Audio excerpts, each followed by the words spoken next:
Subscribe to our channel and press the bell icon for the latest updates. ప్రపంచ cup ముంగిట భారత జట్టు కీలకమైన వన్డే సిరీస్ని చేజార్చుకుంది. ఆస్ట్రేలియాతో బుధవారం ముగిసిన 5 వన్డేల సిరీస్ను వరుసగా 2 ఘన విజయాలతో ఆరంభించిన టీమిండియా ఆ తర్వాత ప్రయోగాల వెంట పరిగెత్తి చివరి 3 వన్డేల్లో ఓడిపోయింది. ఢిల్లీలోని ఫిరోజ్ షా కోట్లా వేదికగా బుధవారం రాత్రి ముగిసిన విజేత నిర్ణయాత్మక ఆఖరి వన్డేలో తొలుత బ్యాటింగ్ చేసిన ఆస్ట్రేలియా జట్టు 272 పరుగులు చేయగా లక్ష్య ఛేదనలో తడబడిన కోహ్లీ సేన 237 పరుగులకే కుప్పకూలిపోయింది. దీంతో 35 పరుగుల తేడాతో విజయాన్ని అందుకున్న కంగారూలు సిరీస్ను 3-2తో చెజెక్కించుకున్నారు.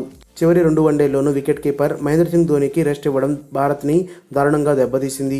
లక్ష్య ఛేదనలో భారత్కి శుభారంభం లభించలేదు. ఆరంభంలోనే ఓపెనర్ శిఖర్ ధవన్ 15 బంతుల్లో 12, కెప్టెన్ విరాట్ కోహ్లీ 22 బంతుల్లో 20 పేలవంగా వికెట్లు చేజార్చుకోగా ఆ తర్వాత వచ్చిన రిషబ్ పంత్ 16 బంతుల్లో 16, విజయ్ శంకర్ 21 బంతుల్లో 16 నిరాశపరిచారు. కానీ ఒంటరిగా పోరాడిన ఓపెనర్ రోహిత్ శర్మ 89 బంతుల్లో 56 అర్ధశతకంతో జట్టులో గెలుపు ఆశలు రేపాడు. కానీ జట్టు స్కోర్ 132 వద్ద అతను అవుట్ అవ్వగా తర్వాత వచ్చిన జడేజా డకౌట్ అయ్యాడు. దీంతో 28.5 ఓవర్లు ముగిసే సమయానికి భారత్ 132/6తో పీకల్లోతు కష్టాల్లో నిలిచింది. ఈ దశలో అసాధారణంగా ఆడిన కేదార్ జాదవ్ 57 బంతుల్లో 44, భువనేశ్వర్ కుమార్ 54 బంతుల్లో 46 జోడీ మళ్లీ గెలుపు ఆశలు రేపారు. కానీ స్లాగ్ ఓవర్లలో ఇద్దరిని వరుస ఓవర్లలో పెవిలియన్ బాట పట్టించిన ఆస్ట్రేలియా ఆఖరి బంతికి భారత్ను ఆల్అౌట్ చేసింది. అంతకుముందు ఆస్ట్రేలియా ఓపెనర్ ఉస్మాన్ ఖవాజా 106 బంతుల్లో 100 శతకం సాధించిన స్లాగ్ ఓవర్లలో పుంజుకున్న భారత్ బౌలర్లు ఆ జట్టుని 272/9కే పరిమితం చేశారు.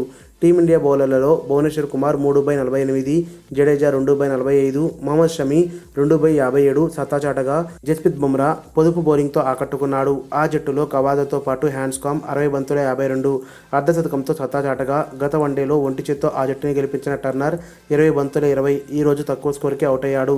భారత్ తుది జట్టులో కెప్టెన్ విరాట్ కోహ్లీ 2 మార్పులు చేశాడు. మణికట్టు స్పిన్నర్ చాహల్పై వేటు వేసి ఆల్రౌండర్ రవీంద్ర జడేజాని జట్టులోకి తీసుకున్నాడు. అలానే కేఎల్ రాహుల్ని తప్పించి అదనపు బౌలర్ రూపంలో మహమ్మద్ షమీకి అవకాశం ఇచ్చాడు. విజయ్ శంకర్ రూపంలో ఇప్పటికే టీంలో ఒక ఆల్రౌండర్ ఉన్న విషయం అందరికీ తెలిసిందే. మరిన్ని అప్డేట్స్ కోసం మన ఛానల్ని సబ్స్క్రైబ్ చేయండి.